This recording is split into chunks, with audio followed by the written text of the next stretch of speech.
সংবিধানে আপনাকে চাকরিতে শিক্ষাতে সংরক্ষণ দিয়ে গেছে। পশ্চিমবঙ্গে 13 বছরে একটাও পার্মানেন্ট চাকরি হয়নি। 60,000 contractual, 1,15,000 civic volunteer, 3,500 village police. আপনি কি দেখেছেন? Schedule caste, schedule tribe, Kurmi সহ ওবিসি হিন্দু আপনারা সংরক্ষণ পেয়েছেন?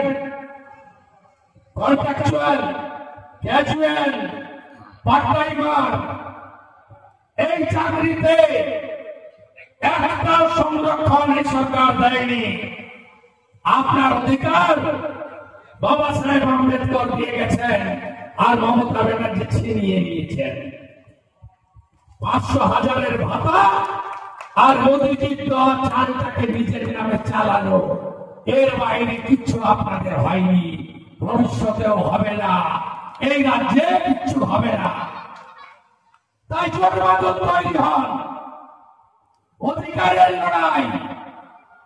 আমি কিছুদিন আগে বিধানসভায় বললাম, আপনারা তো পার্মানেন্ট দিতে পারবেন না, কন্ট্রাকচুয়াল রিজার্ভেশন দেননি এসসি এসটিতে।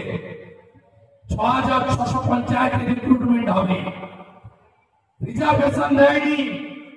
আমার ভূতই বলছে দেবেন কি করে? 10 সালের পরে ওবিসি সার্টিফিকেট যাদের দিয়েছেন মুসলমানদের, হাইকোর্ট বাতিল করে দিয়েছে। সুপ্রিম কোর্টে গেছিলেন স্টে নিতে, পারেননি। সার্টিফিকেট গুলো বাতিল করবেন তো? ওই সার্টিফিকেট বাতিল না হলে 100 পয়েন্ট রোস্টারে সংরক্ষণ দিতে পারবেন না।